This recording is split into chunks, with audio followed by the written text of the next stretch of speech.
Cheese? Lami kayo. Hello mga kayamis! Malapit na po ang Pasko. So nagluto po ako ng pineapple chicken in tomato and peanut butter sauce. Pwedeng-pwede ito sa handaan natin ngayong Pasko. Kaya tara, samahan niyo ako. Let's do this! Mayroon tayo ditong manok, thigh part. Lalagay lang natin dito. Budburan lang natin ng asin. At seasonings na din. Any seasonings will do. Depende sa inyo. Masi-masi natin. Siyempre, sa ilalim maglalagay din tayo sa likod. Ganun pa din, himas-himas. Okay na to, leave lang natin ng mga 5 minutes. Pwede na natin ang pan. At maglalagay lang ako ng konting-konting mantika, as in konti lang. Mainit na to, ilagay na natin yung ating manok. So, pag brown na, tulad nito, balik ka rin na natin. Ayan.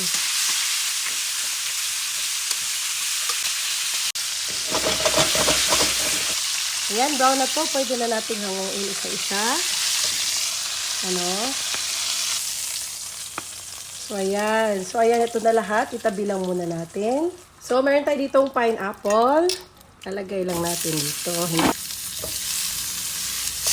Ayan. Tapos, ibalik natin ulit. Tension. Ha? Next, maglalagay tayo ng bawang at sibuyas. Lagay na din tayo ng asin at paminta. Oyster sauce.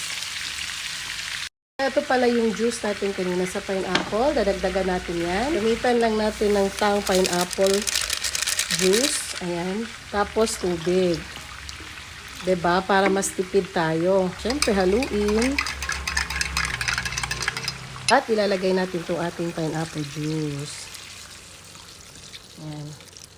So, hindi na tayo maglalagay ng tubig since marami naman yung juice na ilagay natin. Takpan natin, pakuluan hanggang mga 30 minutes. So, ayan, after 30 minutes, kumukulo na. Lalagay po tayo ng tomato sauce. Ketchup, konti lang. Ayan, tomato. Kung may tomato ketchup kayo, mas okay. Peanut butter. Ayan, mga isang kutsara lang. At asukal. So, optional to. Pwede na kayo hindi maglagay. Mix lang natin. Medyo lumapot na siya dahil sa peanut butter natin. Takpan natin ng mga 5 minutes lang. So, ito na. After 5 minutes, ayan na siya. Ilalagay na natin itong hiniwa natin na hotdog. Ayan. Wow. Mabilis na lang itong maluto. Add tayo ng mga 2 kutsarang butter. Tapos takpan natin hanggang sa matunaw yung butter.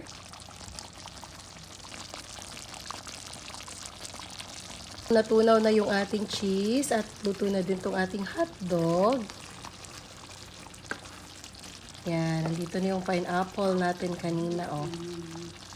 Ayan, oh. Wow. Tapos ito na yung chicken natin. Para mas lalong sumarap, budburan natin ng cheese. Ayan. So, ready na yung ating chicken. Tara na, tikman na natin to.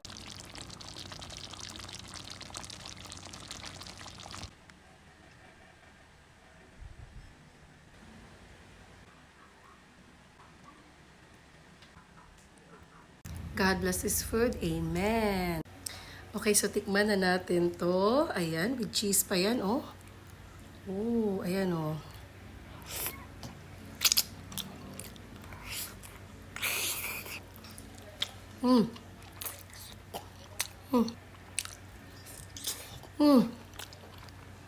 Lami kayo. Yan, meron din ako ditong hotdog.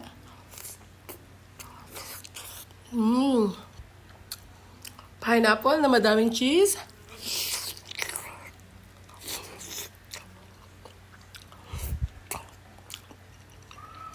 So, ayan po mga kayamis. Sana'y matry nyo din po itong aking pineapple chicken with tomato and peanut butter sauce. At sana'y nagustuhan nyo po yung luto ko. Ito na naman po si Yuri na lagi nag-iwan ng kasabihang, laging kumain ng tama lang